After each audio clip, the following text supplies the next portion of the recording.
Guten Tag, buongiorno, hello everyone. Welcome to the second edition of the conference Ethics and Digitalization, this year online. Last year, we launched our series of conferences on ethics and digitalization in Servolo at Venice International University. At the opening, I talked about Lucrezio, and his De Rerum Natura, and I hope that as a little swerve, a cleaner man, we would have a chance to influence the digital transformation towards tech for good. Lucretius says the universe consists entirely of atoms and vacuum and nothing else, and that the atoms are constantly moving and sometimes collide, making things change direction. Last year, I had no idea that a little virus would soon be causing a much bigger, unnerving swerve. Whether we are school children or baby boomers, we are now all Zoomers. Matter and atoms are being replaced by bits. And of necessity, we have all been amazed to see the cost-cutting that digital technologies can trigger. In business, politics, sport, education, everything now runs on Zoom, YouTube, and podcasts. Political consultations and company meetings are now conducted from the living room sofa. Virologists are interviewed in hospitals or austere studies. Professors teach over their smartphones, and grandparents pop up on screens at birthday parties. Most airplanes are grounded, cruise liners are anchored in port, and arts venues are silent. The pandemic has the world in its clutches and has made it clear that we humans need to realign globally towards sustainable lifestyles, communications, and economies, and that this change is possible. COVID-19 means grief and uncertainty, yet at the same time has an incredibly powerful impact in different areas, disciplines, and sectors. This has clearly demonstrated that the digital transformation can only succeed if all the stakeholders step up to their social and environmental responsibilities, and if women play an equal part in the process. All the news and every channel in the infosphere are debating and analyzing the coronavirus. It is suddenly clear to everyone that there are a few professions that keep our lives ticking over, and that the pay in these essential jobs does not match the real contribution they make. True, it is usually women who work in nursing and at the supermarket checkout, and they are underpaid. It is also obvious that in countries governed by women, infection rates quickly fell. What does this tell us? That in times of crisis too, we can rely on women. Another thing, it is cynical, if not criminal, to continue ignoring the climate crisis and the growing social and economic inequalities and unequal education opportunities, as do those digital channels and bubbles manipulated by populists who keep flooding the world with their fake news. They reinforce negative reflexes that humans acquired in the course of evolution.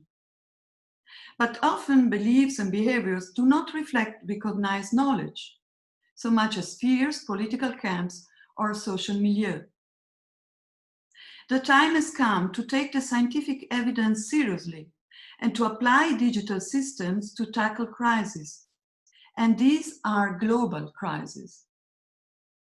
Especially as we now know that permanent growth and unlimited consumption are not the path to happiness. Rather than living in fear and trepidation, we ought, like Lucretius, to accept reality, to live life with its pleasures, and to cultivate our talents.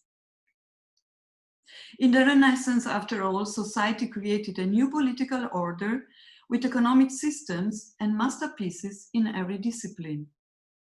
What might we achieve today with digitalization, a circular economy, and empowerment for women?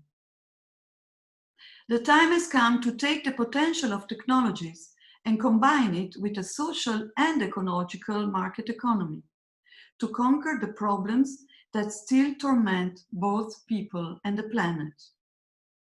Starting with the digital applications themselves, which still consume an incredible amount of energy. Europe has committed to this idea and launched an ambitious plan. The crisis presents a huge opportunity for applying green principles to run our economies in the black. Instead of investing in obsolete technologies that harm the environment, trade and industry have begun looking kindly on sustainable innovations. Today, the CEOs of Daimler and Volkswagen sound a bit like the Greens 15 years ago. This way, they will be able to export European values and rebuild reputation. Hydrogen-fueled buses and aircraft, solar-powered cruise ships, green financial products, and health tools. The attention these are getting in the infosphere shows that this change of course is significant. And every day the news stickers tell us about men and women all around the world demonstrating for democracy and human rights. We must all do our bit for the digital transformation and for democracy, the economy, the environment, and women's empowerment, for the sake of humanity and the planet, to ensure that future generations can lead a good life in peace and prosperity. I firmly believe that the most important thing we can all do is to stay informed and to base our decisions on the best available knowledge.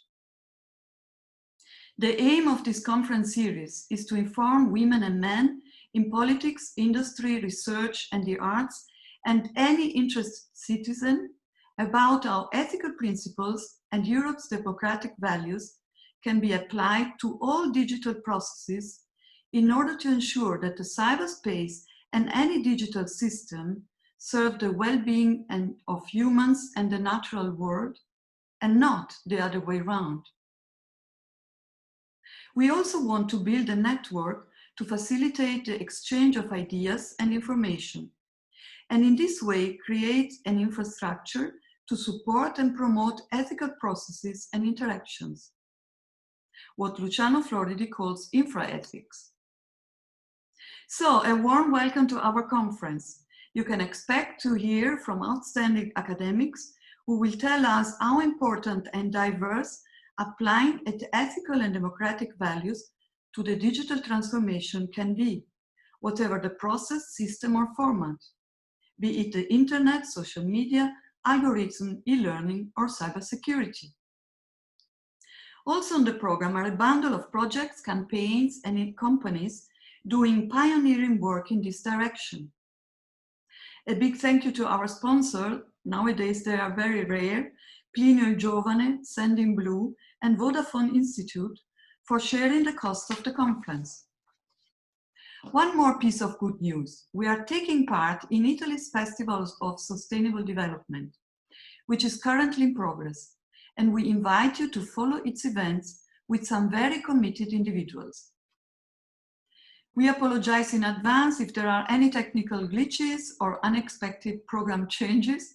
Please bear with us. We wish you an exciting conference. Thank you.